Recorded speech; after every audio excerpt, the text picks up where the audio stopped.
पानीपत का पहला युद्ध 1526 ईस्वी में दिल्ली सल्तनत के लास्ट शासक इब्राहिम लोदी और मुगल वंश के स्थापक बाबर के बीच हुआ था। इस युद्ध में बाबर की जीत हुई थी और इब्राहिम लोदी हार गया था। इसके साथ भारत में दिल्ली सल्तनत खत्म हुई और मुगल वंश की शुरुआत हुई। इब्राहिम लोदी अपने सरदारों पर विश्वास नहीं रखता था। इसी वजह से धीरे धीरे उसके सरदारों का भी इब्राहिम लोदी के लिए विश्वास गिरने लगा और क्रमश रूप से उसके सरदार उसके शासक में नाखुश होते चले गए। उत्तराधिकारी की डिटर्मिनेशन के दौरान इब्राहिम लोदी को अपने राज्य का एक हिस्सा अपने भाई जलाल खां को देना पड़ा और जलाल खां को जौनपुर का शासक अपॉइंट करना पड़ा, लेकिन कुछ समय के बाद उसने अपने इस डिसीजन को पलट दिया।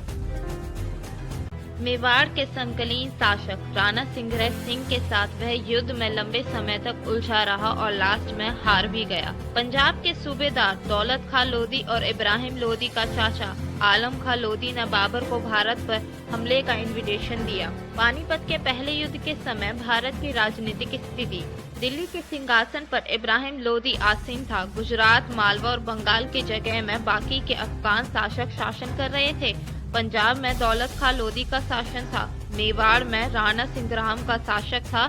साउथ इंडिया में कृष्णदेव राय के लीडरशिप में विजयनगर साम्राज्य स्थापित था। साउथ में विजयनगर ही 5 छोटे छोटे मुस्लिम राज्य बीदर, बरार, बीजापुर, गोलकोंडा और अहमदनगर भी थे।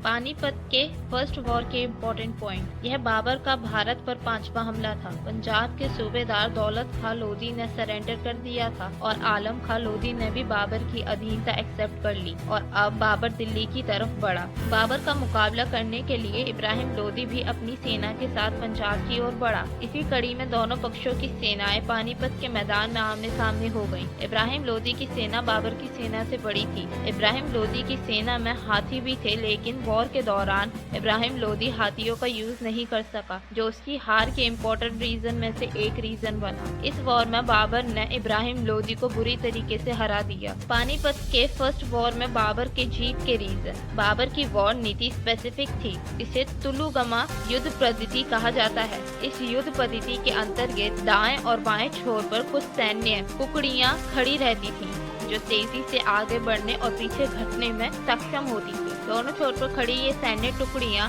शत्रु सेना को अचानक पीछे से घेर लेती थीं और उस पर हमला कर देती थीं।